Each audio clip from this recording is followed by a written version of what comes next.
You've had that one song on loop for the last 3 hours. Your roommates are staging an intervention.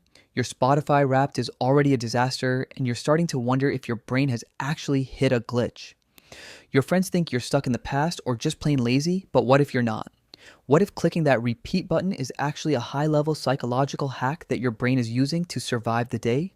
Stay with me, because what we're about to uncover gets weird.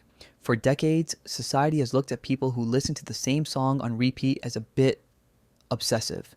We've been told that normal people seek out variety, that a healthy mind wants the new, the fresh, and the unpredictable. But psychologists just figured out that the repeat button might actually be a superpower for emotional regulation. See, there's a massive difference between being stuck and being in sync. One is a rut, the other is a rhythm. And for many of us, that one song is the only thing keeping our nervous system from hitting the panic button. Let's talk about what's actually happening in your brain when you press play for the 50th time. First, your brain loves something called cognitive fluency. This is a fancy way of saying your brain is obsessed with things that are easy to process. When you hear a new song, your brain has to work. It's scanning for the beat, predicting the lyrics, and trying to figure out if it actually likes the melody. It's an expensive task for your prefrontal cortex.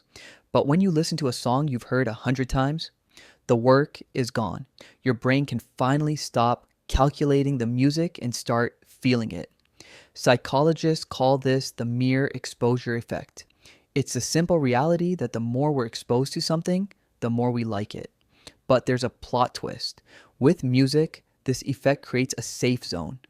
In a world that is loud, unpredictable, and constantly demanding your attention, a familiar song is the only thing you actually control. When you put that track on repeat, you're not just listening to music, you're creating a sensory container. You know exactly when the bass drops. You know exactly when the chorus hits. In that 3-minute loop, there are no surprises, no letdowns, and no hidden agendas. For people with high-functioning anxiety or neurodivergent brains, this isn't just a preference, it's a survival mechanism. It's like a weighted blanket for your ears. Your brain is playing 4D chess while everyone else thinks you just can't find the next button. But why this specific song? And why right now? That's where the logic gets even deeper. So, why this specific song? And why right now? It usually comes down to something psychologists call affective regulation. Think of your brain as a pharmacist. When you're feeling a certain way, stressed, lonely, or even just scattered, your brain looks for a chemical match to level you out.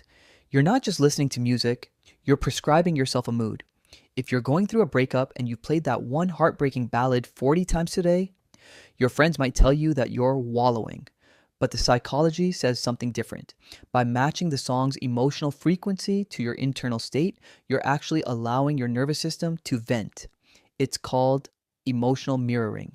The song validates your feelings in a way that words can't, making the pain feel manageable instead of overwhelming. You're not stuck in the sadness. You're processing it through a rhythmic filter. But there's a biological reward that's even more addictive. It's called anticipatory reward. When you listen to a new song, your brain is in discovery mode. It's hunting for the hook, trying to guess where the melody goes. But when you listen to a song on repeat, your brain already knows exactly when that beat is going to drop. Because you know it's coming. Your brain starts releasing dopamine seconds before the actual peak of the song. You're essentially getting high on your own expectations. This is why you never get tired of that one specific bridge or that one perfect high note. Your brain is pre-gaming the pleasure. And for those of you who use repeat songs to get work done, there's a genius logic there too. It's called neural entrainment. Your brain waves actually start to synchronize with the rhythm of the track. When the music is familiar and repetitive, it fades into the background, creating a rhythmic shield. This shuts down the part of your brain that's constantly scanning for distractions. You enter what psychologists call a flow state. While the rest of the world is struggling to focus, you've used a 3-minute loop to turn your brain into a laser beam. But there's one more layer to this, and it's the one that hits the hardest. It's a time travel factor. Psychologists have found that music is one of the strongest triggers for autobiographical memory. When you put a song from a specific period of your life on repeat, you're not just hearing notes, you're engaging in self continuity. You're reminding your current, stressed out self that you are the same person who felt brave, or loved, or excited 10 years ago. In a world that's constantly trying to change you, that one song is the anchor that proves you're still you. But what happens when the song finally breaks? When the magic disappears and you suddenly can't stand the track you loved an hour ago? That's where the logic of the loop takes its final, most interesting turn. But what happens when the magic finally breaks? You know the moment. You've played the song 300 times in 3 days, and suddenly, on the 301st play, it's gone. The dopamine hit vanishes. The chills disappear. The song that was your lifeline 10 minutes ago now feels like static. Psychologists call this semantic satiation. It's the point where your brain has processed the information so thoroughly that the meaning actually starts to dissolve. The lyrics become just sounds. The melody becomes just a frequency. Your brain has officially extracted every ounce of emotional utility from that track. It's finished the job. But here's what most people get wrong. They think this means they wasted the song or that they're just flighty. In reality, your brain is signaling that the emotional regulation is complete.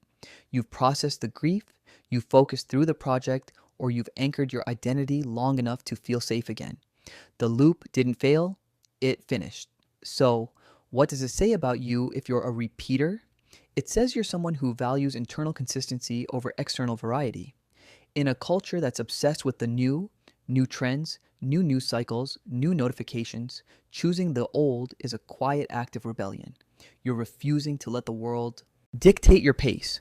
You're choosing to stay in a feeling until you've actually understood it, rather than jumping to the next distraction.